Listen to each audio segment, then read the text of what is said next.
भारत माता की, भारत माता की।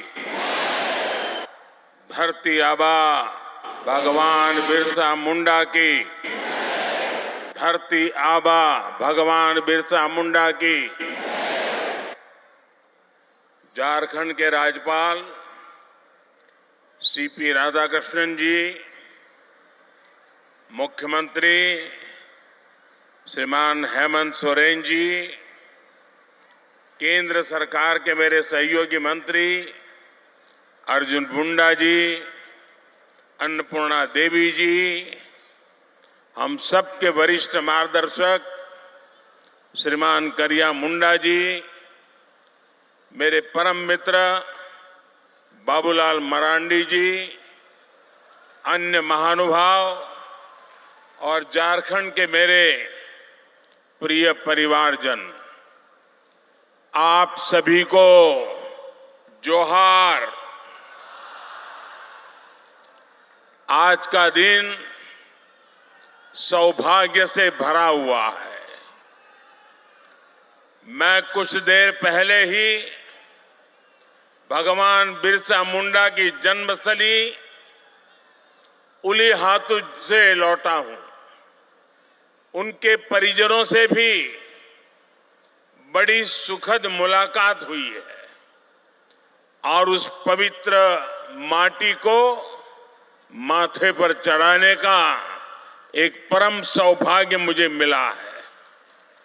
मुझे भगवान बिरसा मुंडा मेमोरियल पार्क और फ्रीडम फाइटर म्यूजियम देखने का भी अवसर मिला है।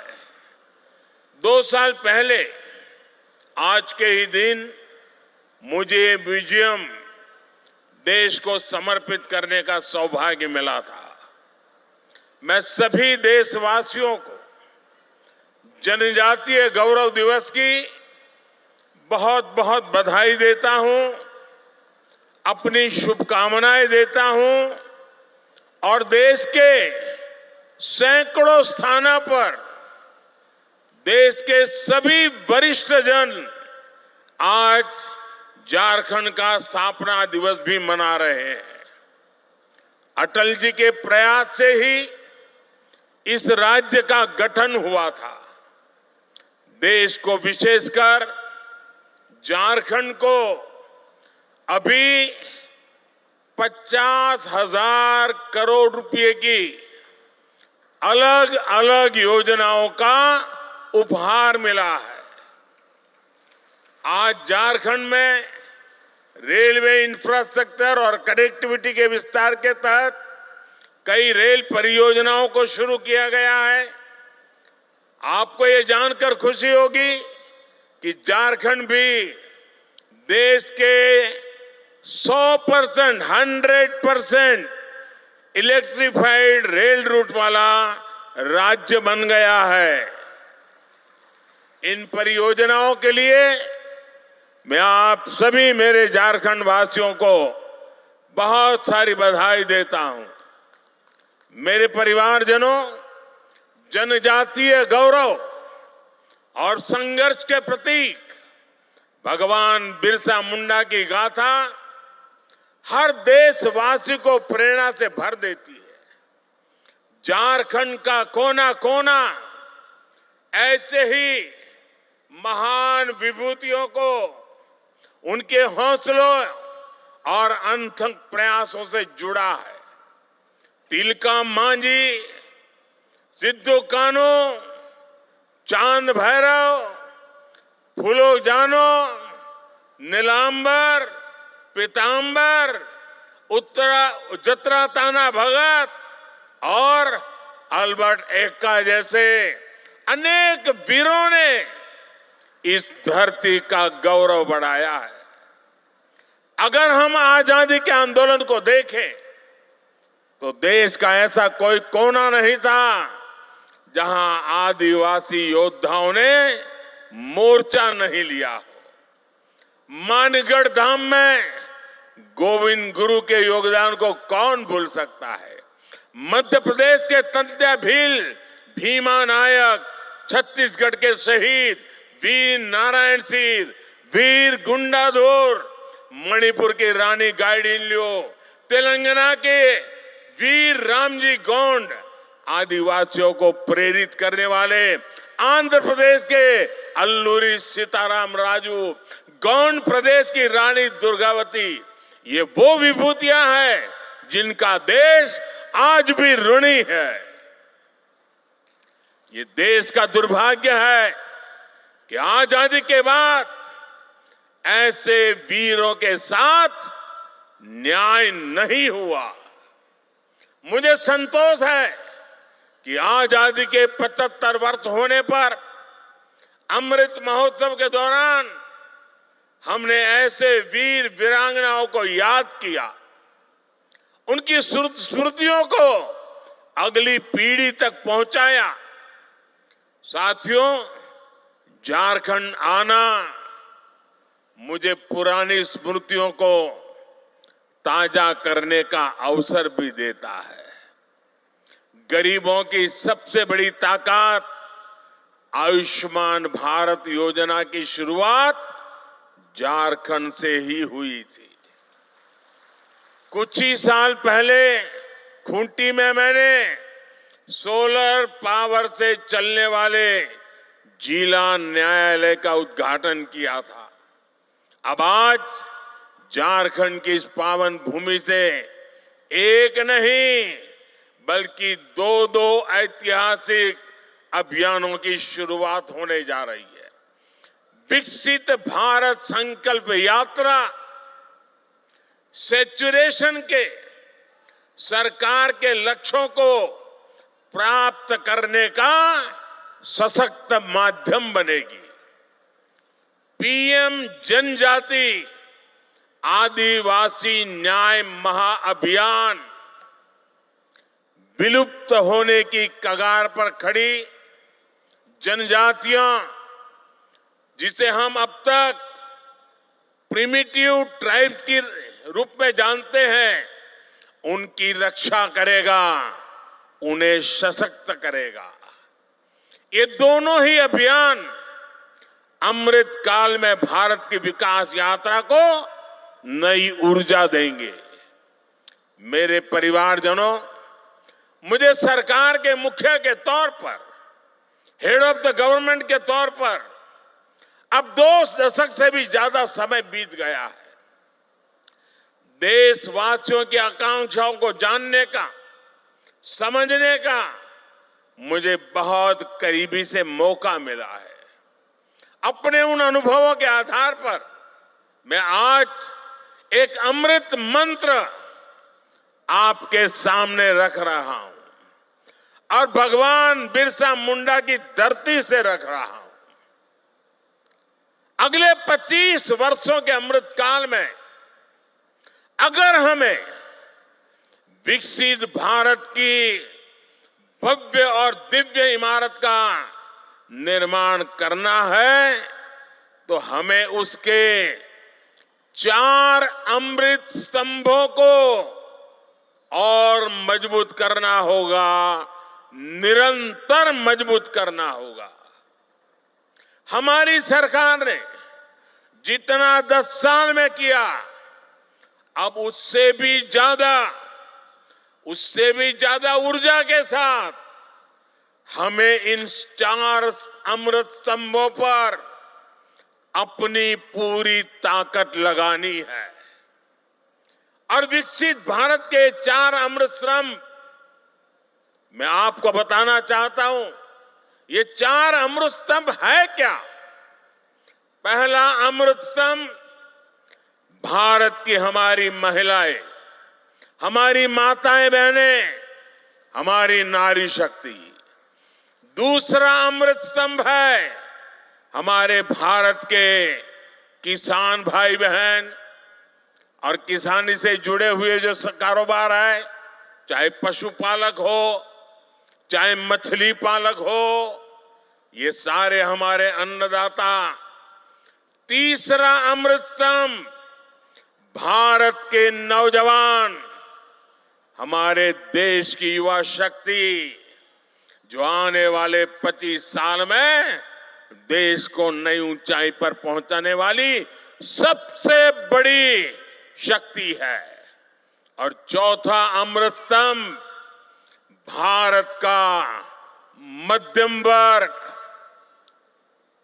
नियो मिडिल क्लास और भारत के मेरे गरीब भाई बहन, इन चार स्तंभों को हम जितना मजबूत करेंगे, विकसित भारत की इमारत भी उतनी ही ऊंची उठेगी। मुझे संतोष है कि बीते 10 वर्षों में इन चार स्तंभों को सशक्त करने के लिए जितना कार्य हुआ है उतना पहले कभी नहीं हुआ। साथियों, आज तक और आजकल हर तरफ भारत की इस सफलता की चर्चा है कि हमारी सरकार के 5 वर्षों में 13 करोड़ से ज्यादा लोग गरीबी से बाहर निकले हैं। आखिर बीते कुछ वर्षों में ऐसा क्या हुआ जो इतना बड़ा परिवर्तन जमीन पर देखने को मिला है?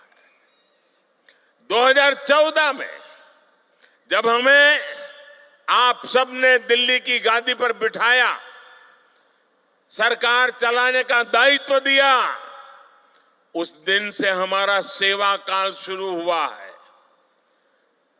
हम सेवा करने के लिए आए हैं और उस सेवा काल के बात करूं तब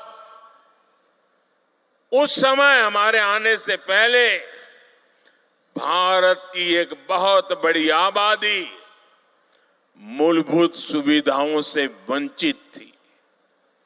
देश के करोड़ों गरीबों ने इस बात की उम्मीद भी छोड़ दी थी कि कभी उनका जीवन बदल पाएगा। और सरकारों का रवैया भी ऐसा था कि वो खुद को जनता का माई बाप समझती थी। हमने माई बाप की भावना से नहीं बल्कि सेवक की भावना से आपके सेवक की तरह काम करना शुरू किया। जो वंचित थे हमने उन्हें वरीयता देना शुरू किया। जिन्हें सबसे दूर समझा जाता था, सरकार खुद चलकर उनके पास गई। जो दशकों से उपेक्षित थे, हमारी सरकार उनका संबल बनी, उनकी साथी बनी। ब्यूरोक्रेसी वही थी, लोग वही थे, फाइलें भी वही थे, कानून नियम भी वही थे, लेकिन सोच बदली। और सोच बदली तो परिणाम भी बदल गए। 2014 से पहले देश के गांवों में स्वच्छता का दायरा 40% से भी कम था। आज हम 100% के लक्ष्य पर पहुंच रहे हैं। हमारी सरकार से पहले एलपीजी कनेक्शन सिर्फ 50-55% घरों में था। आज करीब करीब 100% घरों में महिलाओं को धुएं से मुक्ति मिल चुकी है। पहले देश के सिर्फ 55% बच्चों को ही जीवन रक्षक टीके लग पाते थे, आधे बच्चे रह जाते थे। आज लगभग 100% बच्चों का टीकाकरण हो पा रहा है। आजादी के बाद 7 दशकों में देश के सिर्फ 17%, 17%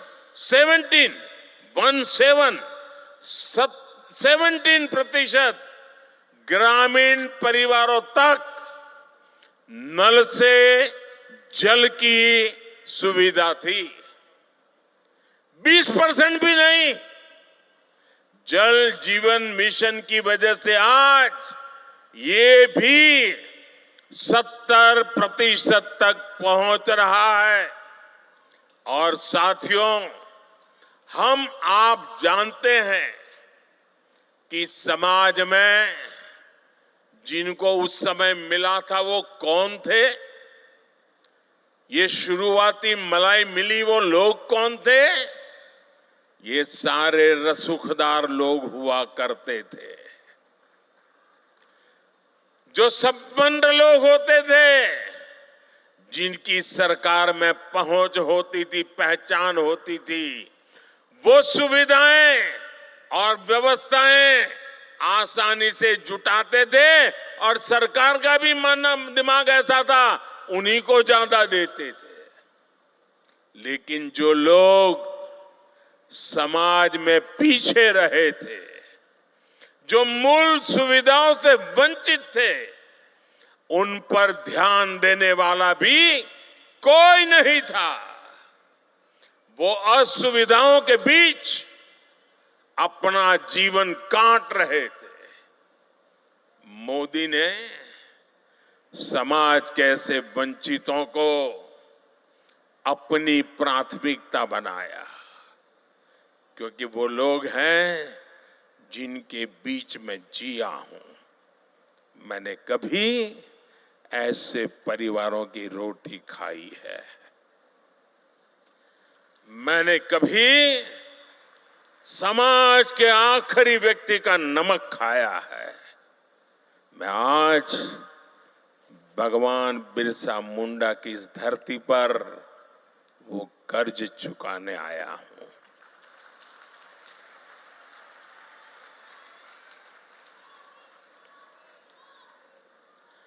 मेरे परिवारजनों, आमतौर पर सरकारों का रवैया रहता है कि जो आसानी से हासिल हो जाए उस लक्ष्य को पहले प्राप्त करो। लेकिन हमने दूसरी रणनीति पर काम किया। मैं तो ज्ञानियों को कहूंगा इसका अध्ययन करें। आपको याद होगा, आजादी के इतने दशकों के बाद भी 18,000 गांव ऐसे रह गए थे जहां बिजली नहीं पहुंची थी। 18वीं शताब्दी में जीने के लिए, अंधेरे में जीने के लिए मजबूर थे। उन्हें अंधेरे में जीने के लिए छोड़ दिया गया था, क्योंकि वहां बिजली पहुंचाने के लिए कई तरह की मुश्किलों का सामना कठिन था, मैं मानता हूं। लेकिन कठिन था तभी तो करना होता है। मक्खन पे लकीर तो हर कोई करता है, अरे पत्थर पर भी तो लकीर करनी चाहिए। और मैंने लाल किले से वादा किया था देश को कि मैं 1000 दिन में 18,000 गांवों तक बिजली पहुंचाने का कठिन संकल्प मैंने सार्वजनिक रूप से लिया था। और आज मुझे सर झुका करके कहना है कि ये आपके सेवक ने उस काम को समय पर पूरा कर दिया था। साथियों, हमारे देश में 110 से ज्यादा जिले ऐसे थे जो विकास के हर पैरामीटर पर पिछड़े हुए थे, बहुत पीछे थे। इन जिलों पर पुरानी सरकारों ने थप्पा लगा दिया, ये तो पिछड़े हैं। और पहले की सरकारें बस उसकी पहचान कर ली, ये बेकार है, पिछड़े हैं, आगे कुछ नहीं हो सकता है, और सरकार सोती रही। इन जिलों में शिक्षा, स्वास्थ्य सुविधाएं दशकों से दयनीय स्थिति में थी। और संयोग देखिए कि इन्हीं पिछड़े जिलों में देश की सबसे ज्यादा मेरे आदिवासी परिवारों की जनसंख्या रहती थी। जब अफसरों को पनिशमेंट पोस्टिंग करनी होती थी तो इन्हीं जिलों में भेज दिया जाता था। थका हुआ, हारा हुआ, नाकाम जो व्यक्ति है उसी को कहते जाओ यार तुम उधर रहो, तुम्हारा इधर काम नहीं है। अब वो जाके क्या करेगा? इन 110 से ज्यादा जिलों को अपने हाल पर छोड़कर भारत कभी विकसित नहीं हो सकता था। इसलिए वंचितों को वरीयता के सिद्धांत पर चलते हुए हमारी सरकार ने इन जिलों को एस्पिरेशनल डिस्ट्रिक्ट, आकांक्षी जिलों के रूप में घोषित किया। हमने इन जिलों में सरकारों को विश्वास में लेकर के सबसे होनहार अफसरों को नियुक्त करने पर जोर दिया। जिन जिलों में हम शिक्षा, स्वास्थ्य, सड़क ऐसे अनेक विषयों पर शून्य से काम शुरू करके सफलता के नए शिखर पर पहुंच रहे हैं। यहां झारखंड में भी ये अपना खूंटी समेत ऐसे कई जिले उस सूची में है। अब आकांक्षी जिला अभियान की सफलता को आकांक्षी ब्लॉक कार्यक्रम के जरिए इसका विस्तार किया जा रहा है। मेरे परिवारजनों, दशकों तक हमारे देश में सोशल जस्टिस, सामाजिक न्याय और सेक्युलरिज्म न जाने रोज सुबह शाम इसके गीत तो बहुत गाए, बयानबाजी बहुत होती रही। सच्चा सेक्युलरिज्म तभी आता है जब देश के किसी भी नागरिक के साथ भेदभाव की सारी संभावनाएं खत्म हो जाए। सामाजिक न्याय का भरोसा तभी मिलता है जब सबको बराबरी से, समान भावना से सरकारी योजनाओं का लाभ मिले। दुर्भाग्य से आज भी बहुत से राज्यों में कई गरीब हैं जिनके पास योजनाओं की पर्याप्त जानकारी नहीं है। कई ऐसे भी गरीब हैं जो योजनाओं का लाभ लेने के लिए भाग दौड़ करने में सक्षम नहीं है। आखिर कब तक हम उन्हें उनके हाल पर छोड़े रहेंगे? इसी दर्द में से, इसी पीड़ा में से, इसी संवेदना में से ये एक सोच निर्माण हुई है और इसी सोच के साथ अब आज से विकसित भारत संकल्प यात्रा शुरू हो रही है।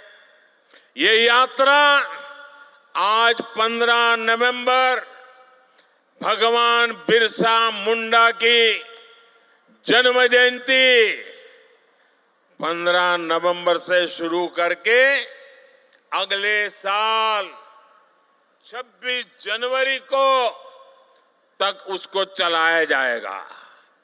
इस यात्रा में सरकार मिशन मोड में देश के गांव-गांव जाएगी। हर गरीब, हर वंचित को सरकारी योजनाओं का जो हकदार है उसके हक के लिए उसको लाभार्थी बनाया जाएगा। उसको इस योजना पहुंचे उसकी व्यवस्था की जाएगी। और आपको याद होगा, मेरे मीडिया के कुछ मित्रों को मालूम नहीं रहता है, 2018 में भी मैंने एक प्रयोग किया था। केंद्र सरकार ने ऐसे ही एक ग्राम स्वराज अभियान चलाया था और मैंने भारत सरकार के 1000 अफसरों को गांवों में भेजा था। एयर कंडीशन कमरों से निकाल करके 1000 अफसर गांवों में जाकर के बैठे थे इस अभियान में भी हम 7 प्रमुख योजनाओं को लेकर हर गांव तक गए थे।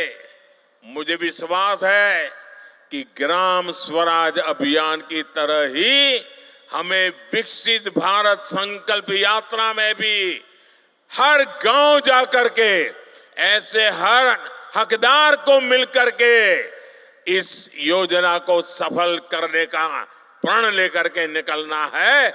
और जब भगवान बिरसा की धरती से निकलते हैं तो सफलता अवश्य मिलती है। मैं वो दिन देख रहा हूं जब हर गरीब के पास मुफ्त राशन देने वाला राशन कार्ड होगा, जब हर गरीब के पास उज्ज्वला का गैस कनेक्शन होगा, सौभाग्य का बिजली कनेक्शन होगा और नल से जल होगा। मैं वो दिन देख रहा हूं जब हर गरीब के पास 5 लाख रुपए तक का मुफ्त इलाज देने वाला आयुष्मान कार्ड होगा, जब हर गरीब के पास उसका अपना पक्का घर होगा। मैं वो दिन देख रहा हूं जब हर किसान केंद्र सरकार की पेंशन योजना से जुड़ जाएगा, जब हर मजदूर पेंशन योजनाओं का लाभार्थी हो जाएगा, जब हर पात्र नौजवान मुद्रा योजना का लाभ ले सकेगा और एक एंटरप्रेन्योर बनने की दिशा में कदम रखेगा। विकसित भारत संकल्प यात्रा एक तरह से देश के गरीबों को, देश की माताओं बहनों को, देश के नौजवानों को, देश के किसानों को मोदी की गारंटी है।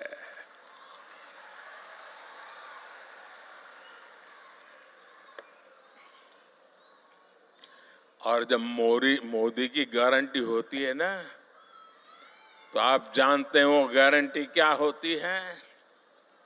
मोदी की गारंटी यानी गारंटी पूरा होने की भी गारंटी।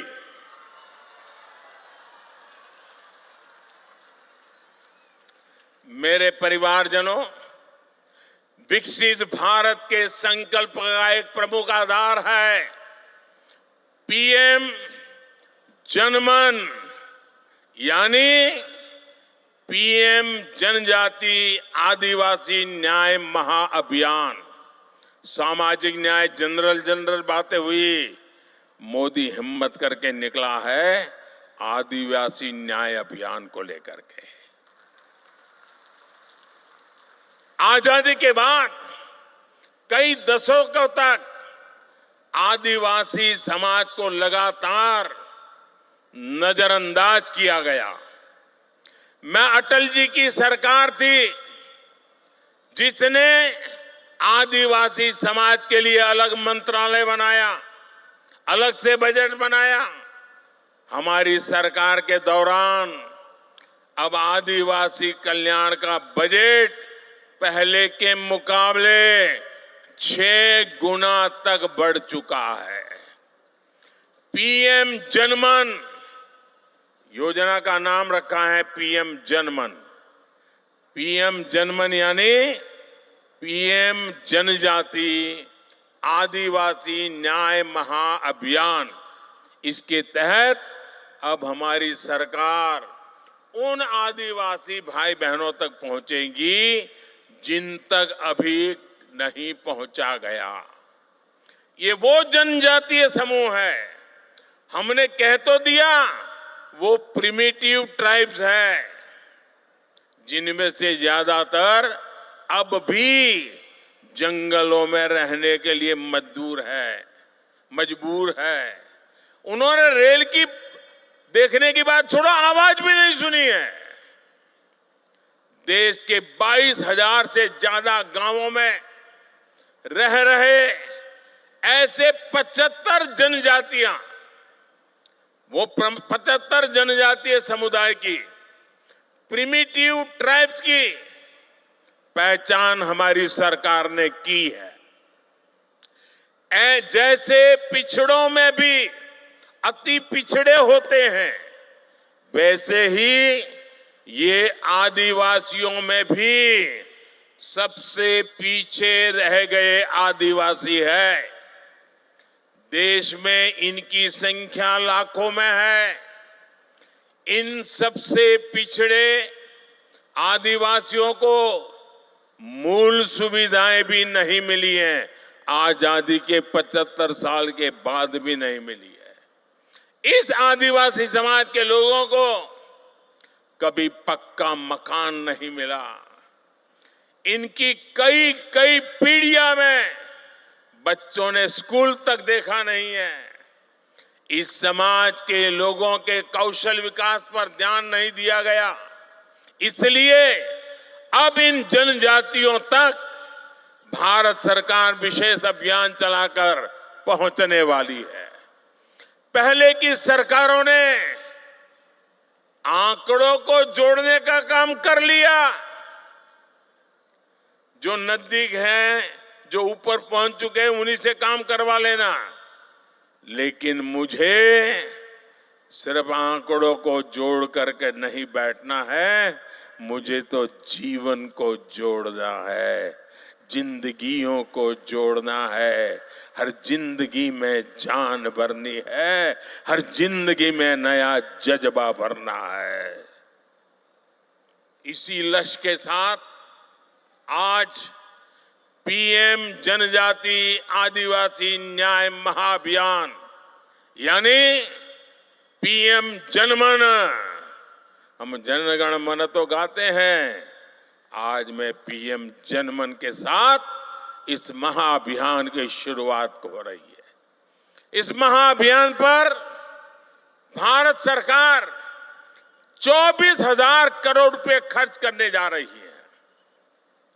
साथियों, इस महाअभियान के लिए मैं विशेष तौर पर आदरणीय राष्ट्रपति द्रौपदी मुर्मू जी का आभार व्यक्त करना चाहता हूं। हमने अभी उनका वीडियो संदेश भी सुना है। जब वो यहां झारखंड में राज्यपाल थी और उससे पहले जब ओडिशा में भी वो मंत्री के रूप में काम करती थी, सामाजिक कार्यकर्ता के रूप में काम करती थी, तो ऐसे आखिरी छोर पर रहने वाले आदिवासी समूहों को आगे लाने के लिए वो दिन रात प्रयास करती रहती थी। राष्ट्रपति बनने के बाद भी वो राष्ट्रपति भवन में ऐसे समूहों को सम्मान के साथ बुलाती रही, उनकी समस्याओं को समझ करके उसके उपाय की चर्चा करती रही। मुझे विश्वास है कि उन्होंने हमें जो मार्गदर्शन दिया है, उन्होंने हमें जो प्रेरणा दी है, उनकी इस प्रेरणा से हम ये पीएम जनमन, पीएम जनजाति आदिवासी न्याय, आदिवासी न्याय, आदिवासी न्याय महाअभियान में जरूर सफल होंगे। मेरे परिवारजनों, हमारी राष्ट्रपति Draupadi Murmu ji women lead development का भी प्रेरक प्रतीक है। बीते वर्षों में जिस तरह भारत ने पूरी दुनिया को नारी शक्ति के विकास का मार्ग दिखाया है, वह अभूतपूर्व है। ये वर्ष माताओं, बहनों, बेटियों की सुविधा, सुरक्षा, सम्मान, स्वास्थ्य और स्वरोजगार के रहे हैं। ये हमारे झारखंड की बेटियां खेलकूद में जो नाम कमा रही है ना, सीना चौड़ा हो जाता है। हमारी सरकार ने महिलाओं के जीवन के हर पड़ाव को ध्यान में रखते हुए उनके लिए योजनाएं बनाई। बेटी बचाओ बेटी पढ़ाओ से बेटियों की जनसंख्या बढ़ी है और स्कूलों में छात्राओं के नामांकन में भी वृद्धि हुई है। सरकारी स्कूलों में छात्राओं के लिए अलग शौचालय निर्माण से स्कूल छोड़ने की मजबूरी कम हुई है। पीएम आवास योजना के तहत करोड़ों घर मालकिन बहनें बनी है, बहनों के नाम रजिस्टर हुआ है, पहली बार उनके नाम पर कोई प्रॉपर्टी हुई है। सैनिक स्कूल, डिफेंस एकेडमी को बेटियों के एडमिशन के लिए पहली बार खोल दिया गया है। मुद्रा योजना के तहत लगभग 70% बिना गारंटी के ऋण लेने वाली मेरे देश की महिलाएं हैं, मेरी बेटियां हैं। महिला स्वयं सहायता समूहों को भी आज सरकार से रिकॉर्ड आर्थिक मदद दी जा रही है। और लखपति दीदी अभियान, कुछ लोगों को मेरी बातें सुनकर के चक्कर आ जाते हैं। मेरा सपना है 2 करोड़ महिलाओं को लखपति दीदी बना के रहूंगा। 2 करोड़ महिलाओं को स्वयं समाज सहायता समूह चलाने वाली 2 करोड़ महिलाएं लखपति बन के रहने वाली है। देख लेना आप, कुछ महीने पहले ही हमारी सरकार ने विधानसभा और लोकसभा में महिलाओं को आरक्षण देने वाला नारी शक्ति बंधन अधिनियम भी अपनाया है। आज भाई दूज का पवित्र पर्व है। देश की सभी बहनों को उनका ये भाई गारंटी देता है कि बहनों के विकास में आने वाली हर रुकावट को ये आपका भाई ऐसे ही दूर करता रहेगा। आपका भाई आपकी मुसीबतों की मुक्ति के लिए जी जान से जुटा रहेगा। नारी शक्ति का अमृत स्तंभ विकसित भारत के निर्माण में अहम भूमिका निभाएगा। मेरे परिवारजनों, केंद्र सरकार विकसित भारत की यात्रा में हर व्यक्ति के सामर्थ्य का उपयोग करने के लिए प्रतिबद्ध है। 2 महीने पहले ही हमने पीएम विश्वकर्मा योजना भी शुरू की है। सरकार ने उन लोगों को आगे लाने का प्रयास किया है जो अपने पारंपरिक कौशल के लिए जाने जाते हैं। कुम्हार हो, लोहार हो, सुतार हो, सुनार हो, मालाकार हो, राजमिस्त्री हो, बढ़ई हो, अरे कपड़े धोने वाले हो, कपड़े सिलने वाले हो, जूते बनाने वाले हो, ऐसे हमारे साथी, ये हमारे विश्वकर्मा साथी, इस योजना के तहत विश्वकर्मा साथियों को आधुनिक ट्रेनिंग मिलेगी और ट्रेनिंग के दौरान उनको पैसा मिलेगा, उनको अच्छे नए औजार मिलेंगे, नई टेक्नोलॉजी मिलेगी और इस पर 13,000 करोड़ रुपए खर्च किए जाएंगे। मेरे परिवारजनों, आज देश के किसानों को पीएम किसान सम्मान निधि की 15वीं किस्त रिलीज की गई है।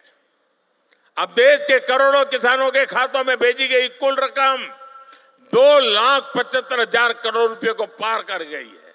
आप में से जो किसान यहां बैठे होंगे उनके मोबाइल पर मैसेज आ चुका होगा कि 2,000 रुपया आपके खाते में जमा हो गया है।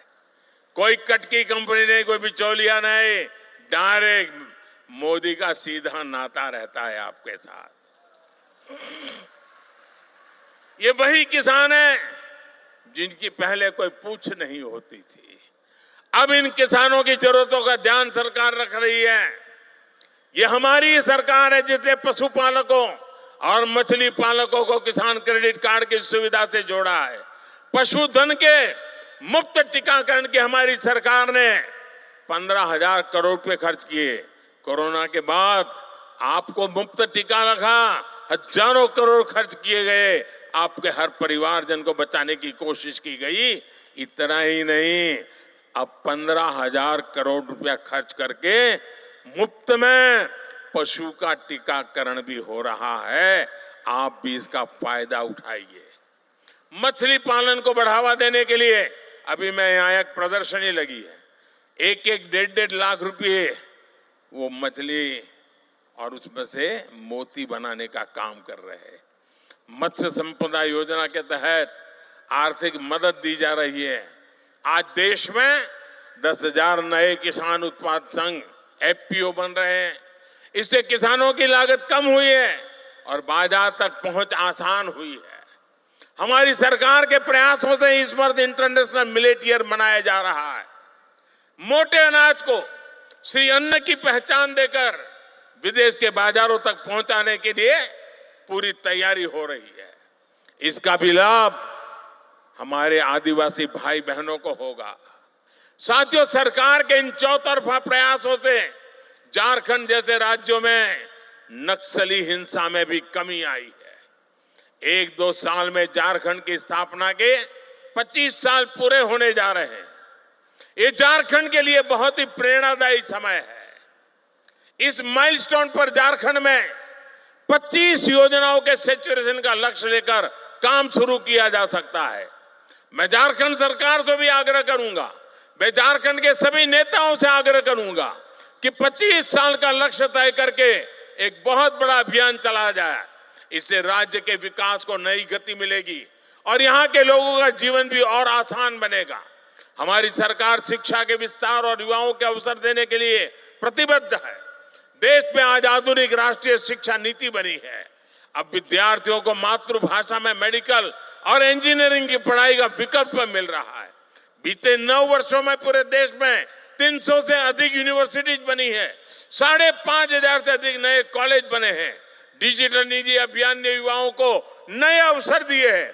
गांव-गांव कॉमन सर्विस सेंटर्स में हजारों युवाओं को रोजगार मिला है। 1 लाख से अधिक स्टार्टअप के साथ दुनिया का तीसरा बड़ा इकोसिस्टम भारत में बना है। आज रांची में IIM कैंपस और IIT ISM, धनबाद में नए हॉस्टल का भी लोकार्पण हुआ है।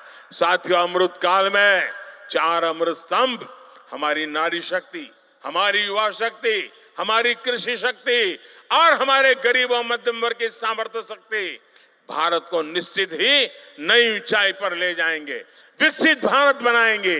मैं इन परियोजनाओं के लिए, राष्ट्र निर्माण के इस अभियानों के लिए एक बार फिर आप सबको निमंत्रण भी देता हूं, आप सबको बधाई भी देता हूं।